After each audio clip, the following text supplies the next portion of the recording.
This episode is brought to you by The Science of Scaling. And The Science of Scaling is a podcast that, honestly, you should check out. Yeah, it's called The Science of Scaling, and it's all about how to scale a business successfully, whether it's how to find outside capital or what to look for in your very first sales hire. It's a new show hosted by Mark Roberge. She's the best-selling author of The Sales Acceleration Formula. He's also a senior lecturer at Harvard Business School and the founding CRO of HubSpot. One thing that Mark mentions in the show is whether your company is valued at $1 million, $10 million, $100 million, the failure rate is the same, which means we suck at scaling. In each episode, you'll hear interviews with people like Kyle Parrish, the VP of Sales at Figma, and Kevin Egan, the head of sales at Atlassian. I've checked out a few episodes of The Science of Scaling, and it's great. Like, for me, I run a company as a bootstrap company. We're not the kind of company that's raised capital, but even still, things like sales, that's super important, and it's the lifeblood of our company. So for me, it's definitely helpful to hear how other people have sort of, who have been there and done it before, how they're actually approaching scaling. So go on in your favorite podcast app, whatever it might be, and search for The Science of Scaling. That's The Science of Scaling. Check it out. I think you're really going to enjoy it. So as many of you may know, I ventured out this year. I left my job as the chief product officer at Dribbble to start a brand new company. And that company is gigantic. No, really, that's the name. We're actually very small today. But we are the training institute of the future. And my goal is to help you master the new influential disciplines that are driving results within organizations. And we're starting with some absolutely incredible courses like product leadership taught by Ben Foster, the former CPO at Whoop, deconstructing leadership with Allison Go, formerly of Meta and Amazon. We have revolutionizing marketing with AI, which is taught by Marie Osipova, who is the chief marketing officer at Penny.ai, and an upcoming product management course, which is taught by my co-host, Mike Belcito, along with Anna Marie Clifton of Coinbase and Asana, and Victoria Kennedy, who worked at Axios and Huge, and is now running her own venture capital studio. It's not just video courses. We're combining video lectures with take-home assignments and exercises, and then small group mentorship to really help make this information indelible for you and to help level you up, and all at a cost that most companies' learning and development budget covers. So if you're interested, go to gigantic.is, that's gigantic.is, sign up for a course, and you can actually schedule a call with me, and I'll walk you through everything that you need to know. And if you enroll and let me know that you heard about this on Rocketship, I've got a special discount for you. So go to gigantic.is, sign up today, and start your journey upskilling your product, leadership, and marketing skills. I can't wait to see you there. This episode of Rocketship.fm is sponsored by Industry, the Product Conference. This October, gather with hundreds of product managers and product leaders from all around the world for 2 days of keynote talks, challenging working sessions, interactive discussions, social events, and more. Or add a third day and take part in half-day workshops with some of today's top product management facilitators for workshops on leading your teams to innovation, product roadmaps, achieving product market fit, and more. This year's lineup may be the best yet, with keynote speakers including product legend Marty Kagan. He's the author of the book Inspired, which is considered by many to be the seminal book for product managers and product leaders. There's also product positioning expert and author of Obviously Awesome April Dunford, and product leaders from Figma, IDEO, Amplitude, and so many other places. Plus, if you use the code Rocketship, you'll save $100 off your pass. Visit industryconference.com/global for more details. Again, industryconference/global for more information, but pricing increases on the first of the month, so register soon to save. Oh my God, this company should have died like 5 times. Welcome to the Rocketship podcast. I'm Michael Sacca. I'm Joelle Steiniger. And I'm Matt Goldman. And we're having 20-minute talks with entrepreneurs teaching you how to launch your product into revenue. Check out our book at howtobuildarocketship.com to reserve your launch discount and to download a free chapter. Today we talked with Perri Blake Gorman. She's the founder of Archively and one of the co-founders of Unroll Me. And she talks about how she went from being a headhunter on Wall Street to a solo non-technical startup founder. Really, really interesting journey. And she also shares with us her process for building relationships that pay off in the long game. Really great chat with Perri. Welcome to the Rocketship podcast. We're here with Perri Gorman, the founder of Archively and one of the co-founders of Unroll.me. Perri, welcome to the program. Hi, guys. Thanks for having me.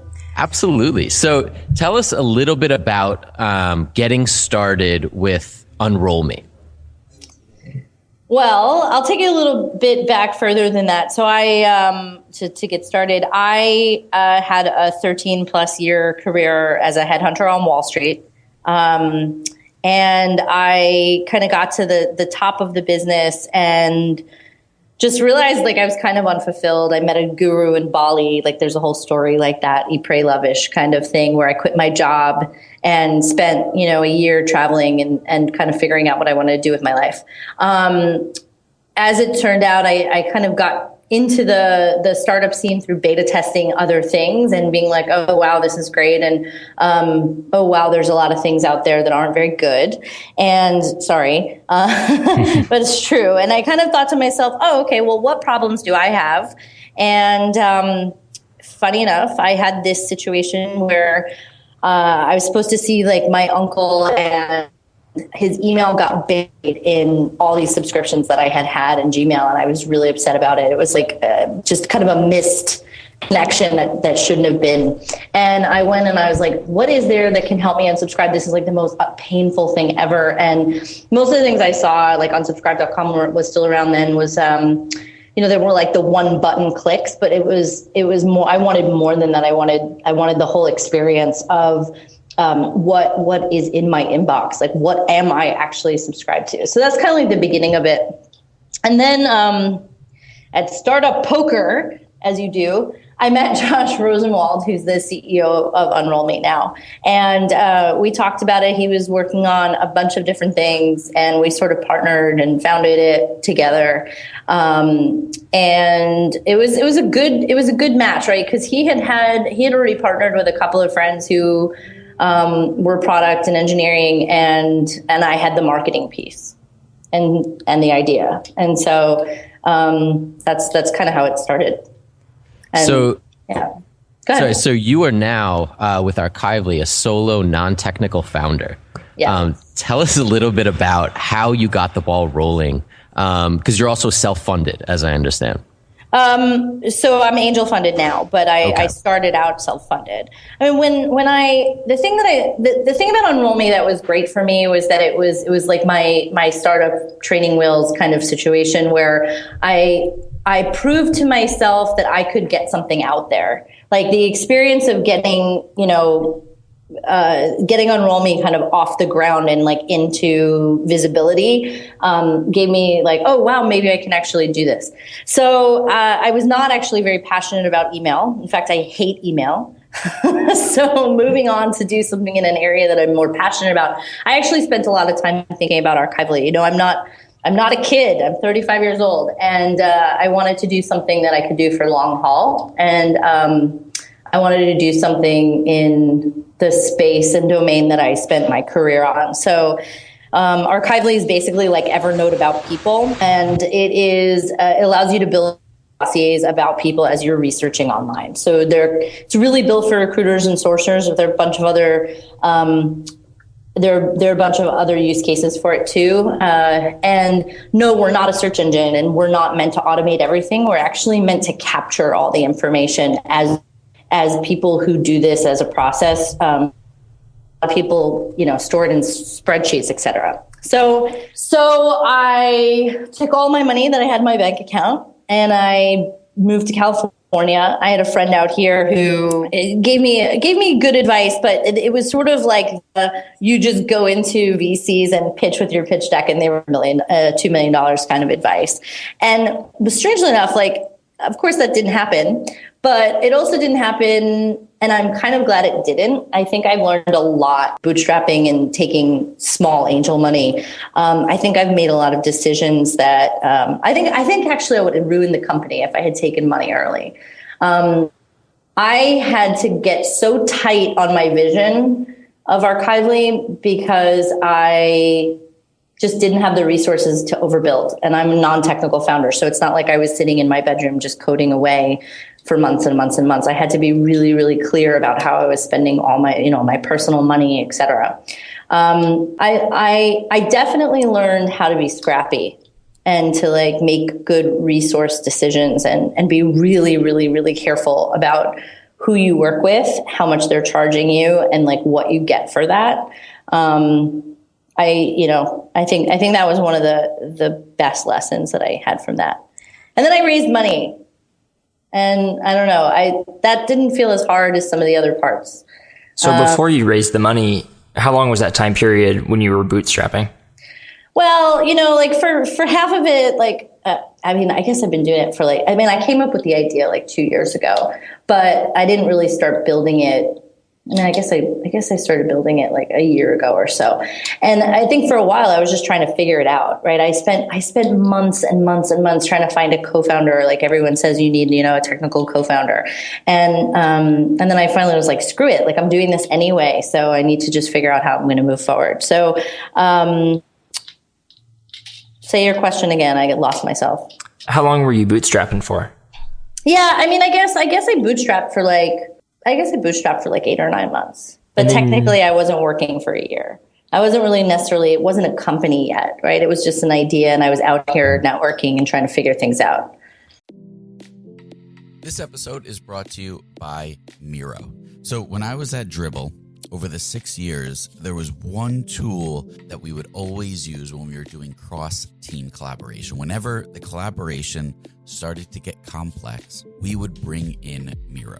It made it incredibly easy to align stakeholders across regions and time zones and definitely teams with ease. And we were able to do all of that while being a completely remote team. It also has integrations into Jira, Azure, Rally, a lot of the tools that you're using already for product management and engineering. So you can import tasks from them as native cards, and it helps you see the big picture. It also helps stakeholders to understand what work needs to be done. It was incredibly valuable. And then they even have an estimation app that gives you a clear understanding of the work scope, lets you identify gaps, and then it has the ability for you to set clear expectations for delivery, especially when you're working across functions. So your first 3 Miro boards are free forever when you sign up today. Go to Miro.com/podcast. That's Miro.com/podcast. This episode is supported by the AWS Insiders podcast.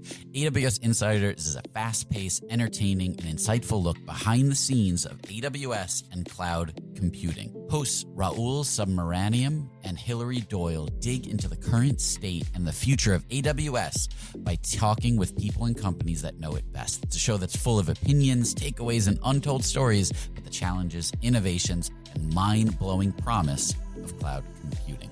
I checked out AWS Insiders, and look, it is a fantastic show, and it's perfect for anyone in tech who's looking for some of those behind-the-scenes stories, for some reassurance that, things are a little nuts everywhere, and everyone is struggling with a lot of the same problems. The first episode of season 2 is all about filling the cloud talent gap, and it's an interesting discussion on what do we do to help to staff up internally. What are some of the challenges that companies are facing? Search for AWS Insiders in your podcast player. We'll also include a link in the show notes. Thank you to AWS Insiders for their support. And then you gave up on finding a technical co-founder. So what was the alternative? So I've had a friend who had just 500 startups. He had a startup that failed, and he was like, you were really passionate about this, and I just want to help you. So we started, and he helped me start to prototype it, and I did more research, and it was sort of just taking a long time. I was talking to a lot of customers, and And then I finally was getting to the end of my own personal runway. I was like, you know what? I need to raise money. And so I did. And so I raised like a small amount of angel money, and then had this team that I put together. And then there was like massive disaster, like personal, like wrath of God kind of stuff happened to my team. And I'm not even going to get into it. It was like terrible. Like one of those things where you're kind of like, is this a message from God that I'm supposed to give up now? And so that happened. And then I had to make some decisions. I didn't have $1 million. I had limited resources. And so at that point I decided, okay, you know what? I still don't have a full-time engineer. And I'm just going to give this whole product a facelift. I'm just going to redo it. I'm going to make it gorgeous. I'm going to make it responsive. And so I actually used Unroll Me's designer out of London, these awesome guys called Simple as Milk. They're an agency. And we just cleaned it up and redid it, and took it out of prototype form. And it was the best decision I ever made to do that, because that is when people started to get it. Like there was a way that like when I started to talk to engineers, they were just sort of like, oh, I see it now. And so that was a really important decision. It also financially let me kind of fake it until I could get the technology right. And then I had, this is a good part. I had half a month of runway left. And I was like, do you guys remember my article, Fuck It, Ship It? Yeah, I read that. Matt's post inspired me to write that. I had like almost no runway left. I was in negotiations with this guy to come on as a co-founder. And he ultimately went to go do something else. And I hired a dev shop, which, could go one way or the other, to basically integrate my front end and my back end. And I was like, you guys need to have this done in 2 weeks. And we just did it. And then a couple of my original investors were like, we'll bridge you. And then I raised more money, and then just like figured it out. I know, it sounds like it is crazy. And then I was like, okay, you know what? I'm not spending any more money until I have a full-time engineer. And I spent like another 2 months looking for a full-time engineer. And in the meantime, I was like, I also want to make money. And so I came up with a way to make money, and here we are. So let's talk about that for a minute. How did you start to make money before the product was ready for prime time? And what kind of conversations were you having? You said you were out there for months just talking to potential customers. How those conversations evolve into this kind of pre-sales? Well, so the thing is, like, the difference between me and a lot of people who build products is that, like, I really was the user, right? I actually, every time I talk to potential customers, like, I know their pain because I worked in the industry for 13 years. There are very few people that come from the recruiting industry that build products. And, a lot of times people are coming in to the recruitment space because it's just so hot and it's so terrible of a problem, and it's like a huge market. And so it's not like how do I want to say this? Like, I'm learning like a ton from, I was originally talking to a lot of recruiters. Where the interesting story here is that this happened, like my first client happened because I like hustled my way into the founders party in Dublin. And I ended up meeting the CTO of this company, and we were sitting there talking, and we had a drink when we came back, because he's like, for a non-technical founder, I'm really impressed with you. And I was like, oh my God, thank God an engineer of some merit thinks that I'm interesting. And I was like, maybe he has some friends.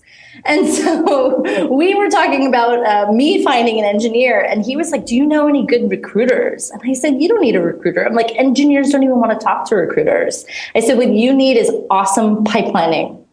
And then it was kind of that eureka moment. And I was like, we can do that for you. And we can do it for you in our product, right? So we actually have become like the user of our product, and we deliver research to these clients in our product. It's interesting, and they get it, and they hired someone already, like in the first couple months of working with us, and now we're using this example with them to figure out the way the collaborative part of the product is going to work. So it's interesting. I mean, I'm learning a lot now. Where are you finding your leads from? Where are you getting new clientele from? So I am a networker. So here's the thing. Like, I built this product because this is what I do. Like, I research people, like I stalk people for years. I know that sounds really creepy, but it's true. And really actually what it is that I don't wait until I need something to create relationships with people. I do it as a practice. And actually, like, that is what, like, Archively was born out of, was the idea that you keep track of people and you continuously do due diligence so that you're in the know on people. And that way, when you come to a point of needing something, you're there.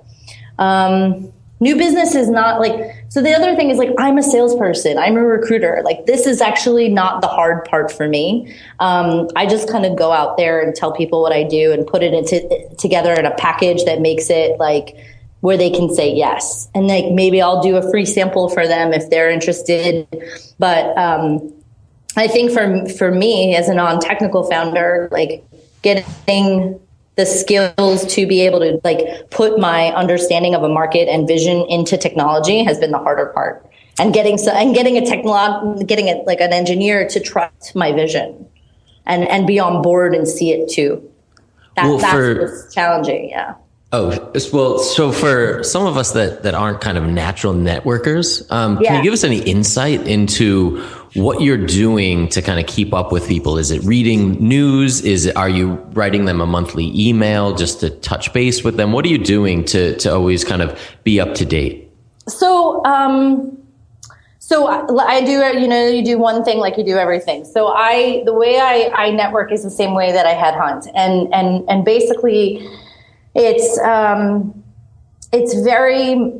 high touch, it's very high targeted, and it's not, and I spend a lot of energy and attention on people in the sense that it's not this like shallow spray and pray kind of thing. I think also being on sites like Twitter and posting business stuff on Facebook and having enough of a network in those places allows for a daily familiarity to build with people that you might not know well. So that's like one piece of it.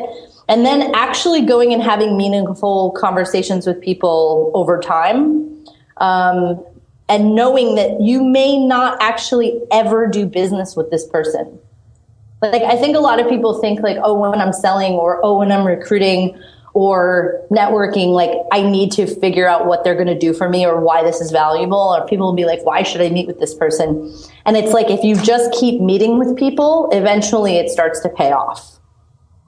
Interesting. So when you meet with someone, are you, how do I say this? Are you following up with them regularly, or is it kind of a one touch and now they're in your box?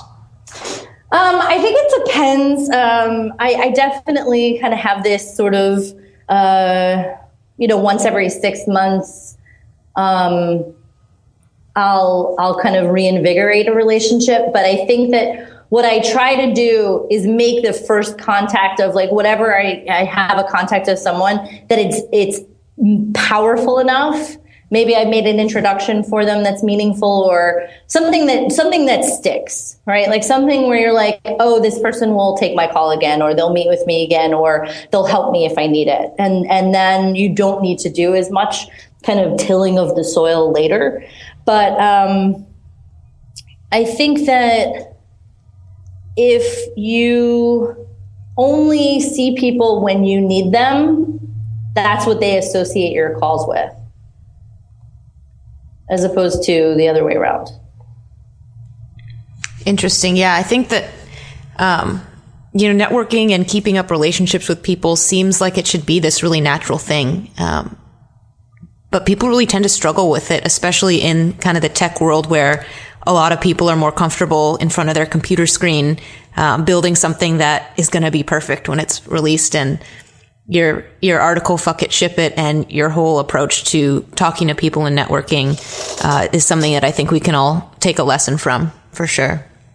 Thank you. I appreciate that. I mean, it's really, I just moved, and I found this article that I wrote a couple of years ago in a magazine. And it was basically, I had deconstructed how I network. And I realize it's like, you know, if you know how to walk, trying to teach someone how to walk, it's actually kind of hard to deconstruct something for a beginner. Sales and finding new business, I think the biggest thing, the other piece of advice that I would give people is that it's about getting the person to say yes to something. Like recruiting, like all these people that send job positions through email, like it's laughable to me. No one is going to take your email from someone they've never heard of before with selling you a job position and be like, oh yeah, I totally am ready to leave my job. I want that job. Like that's ridiculous. Nobody does that. It's like, oh, hey, I'd love to connect with you. I thought that project that you worked on was really interesting. Love to introduce myself. Can we talk? And then like, if they're a normal human being and you've somehow appealed to something that's interesting, or you've flattered them. People love to be flattered. If you say something nice about them in the email, they generally respond. That's another trick. If you tell people, wow, you know, that was so awesome, they do respond. And really, like, it's people are in such a rush. It's like you're in such a rush to close a deal that like you kind of turn people off from the sale before they've even actually heard your pitch. Or same thing with recruiting. They're all the same. Recruiting is the same as sales, is the same as networking, is the same as probably getting investors, and you know, it's all kind of the same. Right. And when you call something networking or recruiting, it kind of sounds like a dirty word, but if you just say, oh, it's relationship building, you know, all of a sudden everyone's like, oh yeah, that's how I want to do business. And everybody else, and then you come to Silicon Valley and you're like, no, we're going to automate that. We're going to automate relationship building. So I just like, you know, I'm kind of a counter, you know. Yeah. I believe in people. I believe people still exist. Yeah. So before we wrap up here, you've been working on Archively now for, did you say about 18 months? Yeah. 18 months or 2 years? Yeah. No, 18. 2 years I've had the idea, but like it takes a long time. It does. It takes a very long time. So I guess looking back over those past 18 months, what we usually ask everyone we interview is, what would you do differently if you could go back and change something? God. I don't know. You know, I'm a journey person. I'm a journeysman. I kind of believe that you need to have gone through all the things that you went through in order to get to where you are now. And so I'm not sure if I would have changed anything. I also like, and this is just a sideline, like I have done more work on like my internal self, like to be able to also catch up with the company too, to like be ready to like do it full out. And I don't know. I don't think I'd change anything. I think I like to suffer. Can you talk about any of the work that you're doing personally to kind of get ready to be a founder? So when I met this guru in Bali a number of years ago, it's very Buddhist. It's all like kind of Buddhist-y spiritual stuff. But really it's the whole dissection of fears and beliefs. So chances are, like, if you look at founders who continue to survive, they're people that, like, when they hit a brick wall, they find the magic door. And the only way that you find the magic door is if you can somehow, like, twist your belief system to say, like, no, that's possible. I'm walking through that door, you know, or walking through that brick wall. And really, like, you have to have enough faith. I know this sounds so like woo-woo and weird, but like it's actually not about analytics or data or anything like that. It's about like how many belief systems and programs that you grew up with telling you things had to be a certain way or they should be this way. How many of those things can you let go of so that you can actually do what's possible? Sorry, it's like super deep. But like, yeah, it's just constantly sitting and evaluating and being like, oh, I'm doing this because I'm afraid of this, or I'm not doing this because I believe this strongly. And it's like, well, why do I believe that? Oh, because my parents told me that. Wow, yeah. So that goes pretty deep then. Yeah, it's like, I'm actually super, super deep. My startup is the catalyst for my own spiritual awakening. But really, yeah. I mean, if you look at it like that, then it's kind of like a game, right? And it's like, whatever happens, if I'm meant to fail, I'll fail, and it will have been a beautiful lesson. But it's like, oh, if I'm not, then it'll just keep going. And there have been, oh my God, this company should have died like 5 times. Yeah, it kind of just reminds you like why you're doing what you're doing. I think for some reason that's very easy to forget. So if you can remind yourself why you're doing what you're doing every once in a while, I think it goes a long way. I mean, I have those moments every day too. Like where I looked at my engineer this morning and I was like, I'm doing it wrong. And he's like, no, find your true north again. And it's like, and I have to remember, okay, like this is why I'm building this. And like, I will not be distracted by my own self-doubt. So it happens, right? It's hard. Absolutely. Well, thank you for joining us on here. For everyone listening, where can we keep up with you? I respond to everyone on Twitter. So be the butterfly, BE, that's a whole other story. BETHE butterfly on Twitter. But yeah, and I totally respond to people because I think it's really rude when people don't respond to people on Twitter. Awesome. Thank you. All right. Thanks so much for coming on, Perri.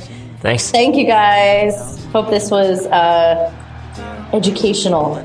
Thanks for listening to another episode of the Rocketship podcast. If you haven't yet, pop open iTunes and subscribe to be notified of future episodes. We have some really great ones lined up. And while you're there, leave us a review. We really appreciate each and every one of them. I'm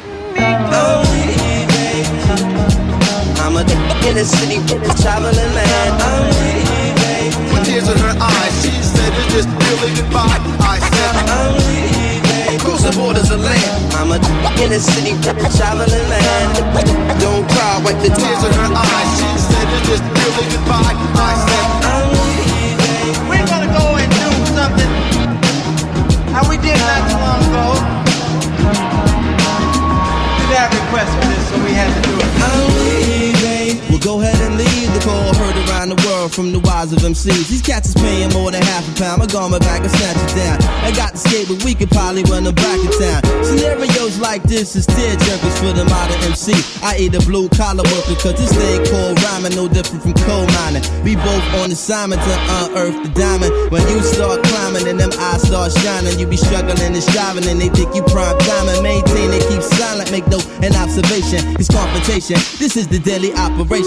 My concentration, stay focused on my recitation. About to reach my destination with no pause or hesitation. Baby, make the preparation, cause this ain't no recreation. This is pro ball, and we letting you know, y'all. At the show, y'all. Doing this for dough, y'all. Get the phone call, and I'm ready to blow, y'all. About to go, y'all. Been a pleasure to know, y'all. And I'm letting you know, I'm leaving. I'm a in the city traveling man. I'm leaving. With tears in her eyes, she said it's just really goodbye. I said, I'm leaving. Cruising borders of land. I'm a in the city traveling man. Don't cry, wipe the tears in her eyes. She said it's just really goodbye. I said, I'm leaving. But God willing, I'll be back home to drop these heavy ass bags up my backbone. Around the world with the catalog of rap songs. My baby girl is walking, been away for that long. But no, you haven't, well, at least it's how it seemed to me. My hometown is like a whole different scenery. The old timers on the stoop, leaning leisurely. The new jacks up in the park, smoking greenery. Easily taken for granted when you offended, but it's sweet sinning. When you've been down for a minute, move around,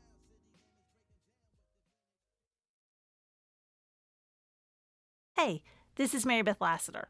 Are you craving a new podcast? I've got a recommendation.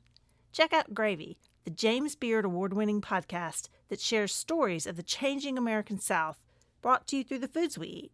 It's produced by the Southern Foodways Alliance and distributed by APT Podcast Studios. Listen to Gravy on your porch during happy hour to hear about the mystery of the missing Pappy Van Winkle bourbon. Don't miss out. Follow Gravy wherever you get your podcasts.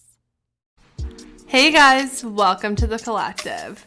I'm Brianne Helfrich, a 26-year-old bioethics PhD student and clothing brand CEO.